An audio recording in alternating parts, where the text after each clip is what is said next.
आगरा में सिकंदरा पश्चिमपुरी शास्त्रीपुरम रोड स्थित विजेंद्र सिंह बौद्ध के आवास पर बहुजन समाज परिषद उत्तर प्रदेश के तत्वावधान में 9 फरवरी 2025 दिन रविवार को बहुजन चिंतन शिविर का आयोजन किया गया।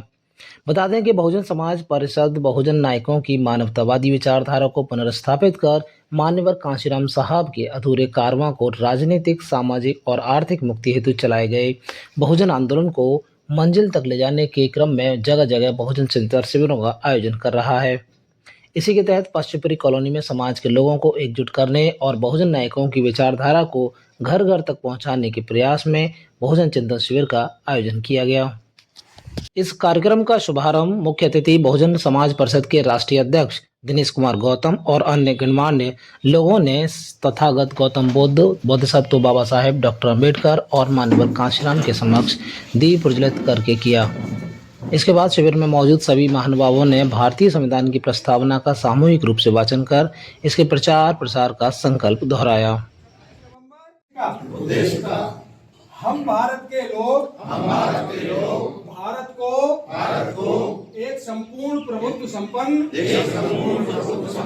समाजवादी पंथ निरपेक्ष लोकतंत्रात्मक गणराज्य बनाने के लिए तथा उसके समस्त नागरिकों को सामाजिक आर्थिक और राजनीतिक न्याय विचार अभिव्यक्ति विश्वास धर्म और उपासना की स्वतंत्रता प्रतिष्ठा और अवसर की क्षमता प्राप्त कराने के लिए तथा उन सब में व्यक्ति की गरिमा एतद द्वारा इस संविधान को अंगीकृत अधिनियमित और आत्मार्पित करते हैं।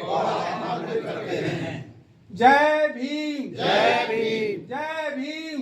बहुजन समाज परिषद के राष्ट्रीय अध्यक्ष दिनेश कुमार गौतम ने अपने संबोधन में बहुजन समाज परिषद की आवश्यकता और बहुजन नायकों के संदेश को पूर्ण करने के बारे में विस्तार से समझाते हुए कहा कि बहुजन समाज के युवाओं को अपने बुजुर्ग और विभिन्न सरकारी नौकरियों से सेवानिवृत्त प्रबुद्ध लोगों को अपना आधार बनाकर समाज को शैक्षिक, सामाजिक, राजनीतिक और आर्थिक रूप से मजबूत बनाने को लेकर कार्य करना होगा, तभी हमारा बहुजन समाज सही मायनों में तरक्की कर सकेगा। इस बैनर को बनाने का हमारा है, लेकिन इस बैनर के अंदर जो भी कुछ है वो सब कांशीराम जी की सोच का है, उनका विचार है, उनका समझाने का तरीका है। और इसमें जो महापुरुष हमने कुछ थोड़े से चुनिंदा लगाए हैं वो सिर्फ सामाजिक व्यवस्था परिवर्तन के लिए, जिन्होंने इस देश के लिए खास करके OBC, SC, ST, religious minority, बहुजन समाज में व्याप्त कुरीतियां और मनुवाद के द्वारा सताए गए समाज को जागृत करके सामाजिक व्यवस्था परिवर्तन का जो बहुजन चिंतन शिविर में राकेश जाटव, विजेंद्र सिंह बौद्ध, नेत्रपाल सिंह, ठाकुरदास बौद्ध, engineer SR Arya, Balkrishna Kashyap, SR धवल, नानक चंद बौद्ध, महेंद्र बाबू आदि ने अपने विचार व्यक्त करते हुए बहुजन महापुरुषों के विजन मूवमेंट को मंजिल तक पहुंचाने हेतु विचार व्यक्त किए। बच्चे कितने को पढ़ा लेंगे? हाँ, अगर कोई मजबूर है, मेरे पड़ोस में रहता है, बच्चा ज्ञानवान है, पढ़ने में उस्ताद है, उसकी मदद कर दो, कोई दिक्कत नहीं। पर सामूहिक रूप से ये कहो कि पढ़े लिखे लोग नौकरी पेशे वाले जा जाके घर बच्चों की नौकरियों में बच्चों को इमदाद दे दें, वो बिल्कुल गलत है। जब ये शासन का काम है, शासन को करना चाहिए। जब ये थे, इसके पिता क्या नाम था उनका, राहुल गांधी के, राजीव गांधी ने एक योजना चलाई थी जो कॉलेज खोले थे देहातों में। कौन से था उसका? नवोदय विद्यालय की शाखा क्यों नहीं बढ़ाई गई? सारी शाखाएं नवोदय विद्यालय की तरह से कर दो, बच्चे को रहने के, खाने के, पढ़ने के, पढ़ाने के सारी जिम्मेदारी गवर्नमेंट की होनी चाहिए। अब हमारे सामने दो विकल्प है, या तो सत्ता बनावे या सत्ता के सामने आंदोलन खड़ा कर दे। इस समय हम दोनों चीज़ों पे बेकार हैं, नकारा हैं, निकम्मे हैं और बिल्कुल पीछे हैं। क्योंकि आंदोलन खड़ा करने से भी सरकारों पर असर पड़ेगा और इतना छींचा लेकर इन राजनीतिकों ने कर दिया है कि राजनीति कायम करना अब कोई आसान खेल नहीं है।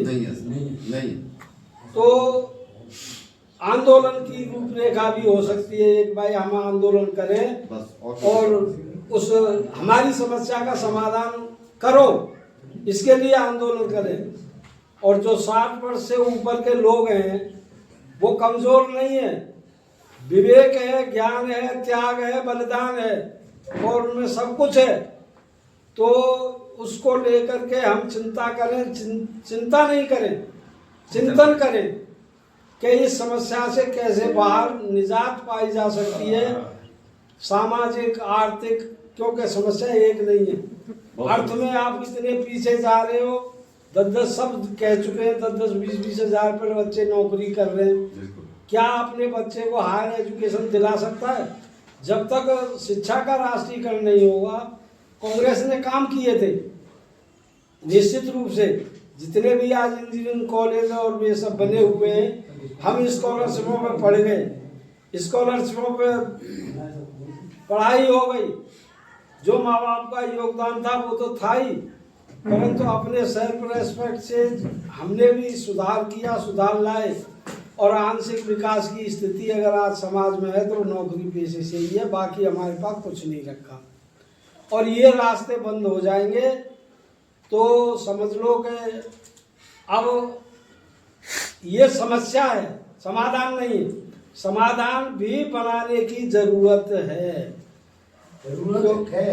अगर हम समस्या की विवेचना करते रहेंगे तो समस्या में कुछ नहीं निकलेगा, उलझ जाएंगे।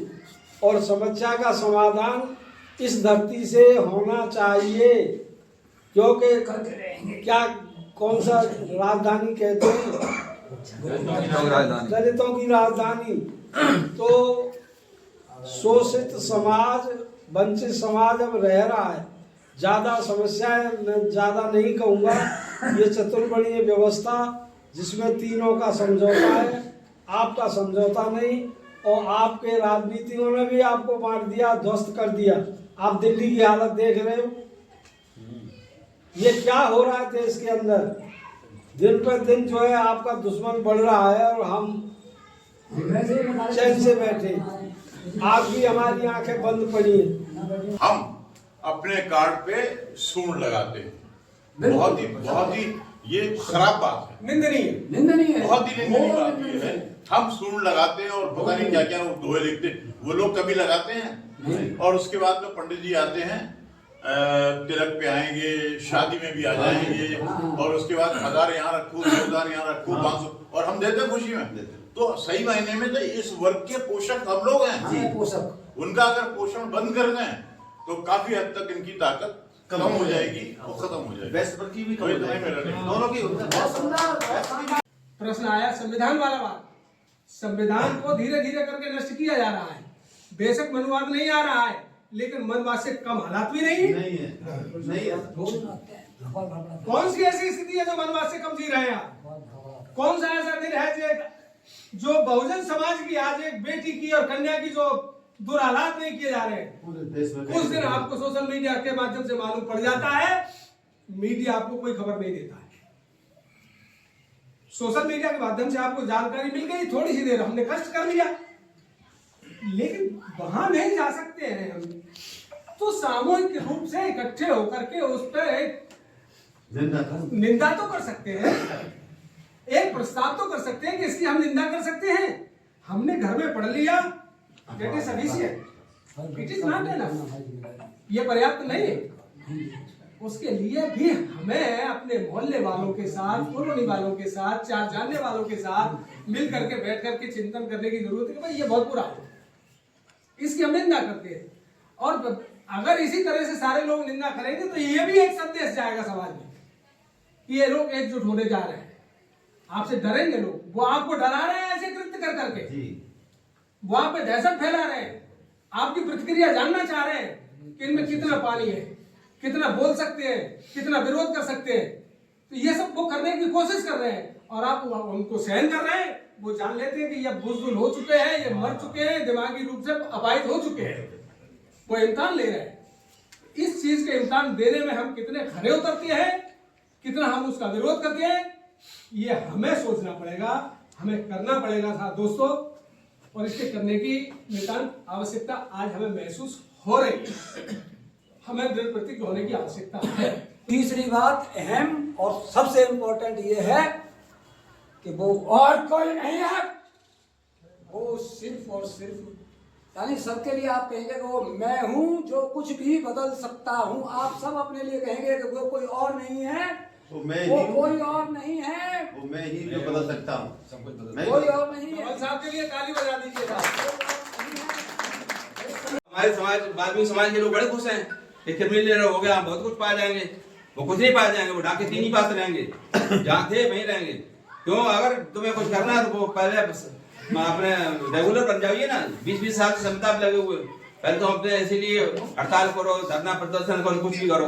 और क्रिमिनल ऊपर उठना है तो पहले जो नौकरी से मिली हुई है संविदा 20-20 साल से लगे हुए हो हैं, पहले उसको मजबूत करो। तो इससे कुछ नहीं होगा ना। 6743 जातियों बटे, तीनों में ओबीसी एसटी में और बट गए हैं, और बटे, उससे कुछ नहीं होने वाला। जब तक जो है हम संगठित नहीं होंगे, शिक्षित नहीं होंगे, संगठित नहीं संघर्ष नहीं करेंगे, तब तक कुछ नहीं मिलने वाला। ये भी न होता है। आंदोलन शुरू होगा या करा जाएगा तो उससे ही हमारी समस्याओं का निदान होगा, उसी से हम हल मिलेगा। और उसमें हमारे योगदान की, हमारे त्याग तपस्या की, बलिदान की, काम करने की शक्ति होनी चाहिए। क्योंकि छीना झपटी से कुछ नहीं बनेगा। मैं बड़ा हूँ, मेरे पास ज़्यादा ज्ञान है, मैं बड़ा हूँ, मेरे पास ज़्यादा ज्ञान है, इससे कुछ नहीं बनना है। क्योंकि छोटा ज्ञान और बड़ा काम, जानकारी कम और काम बहुत ज़्यादा।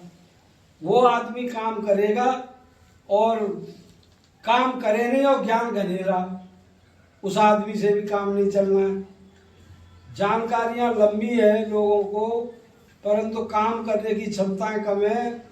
दिनेश गौतम जैसे लोग बन जाएंगे नौजवान तो फिर काम आसान हो जाएगा। और ये डूबा हुआ जहाज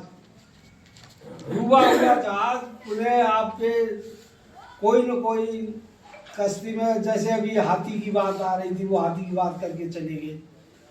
अरे भाई, हाथी बाबा साहब हैं, हाथी काशीराम जी हैं, इनके विचार हैं और इनके विचार से जो बनेगा वो हाथी बन जाएगा, अपने आप हाथी बन जाएगा। अब हाथी को ढूंढो कहाँ पर है? अरे हाथी वहाँ पर है जहाँ बाबा साहब और काशीराम जिंदा है।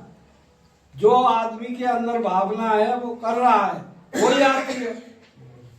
अब हाथी खोजते रहो तुम और मिलेगा कहीं नहीं, काम नहीं। निर्देश दे के चले गए कि वो हाथी बताओ जिसे हम पकड़ के अपने घर में बैठा लें।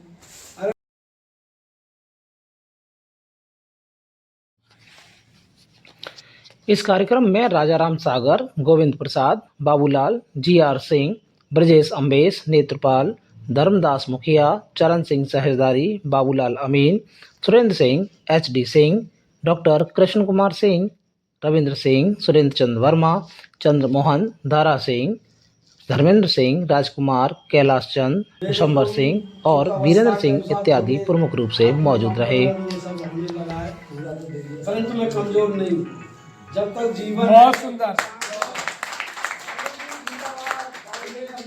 विचारधारा के लिए जीवन है, और फुले अम्बेडकरी विचारधारा से इस देश की समस्याओं का निदान होना। जिनके पल्ली तार लगेंगे, अवश्य तू बचाए।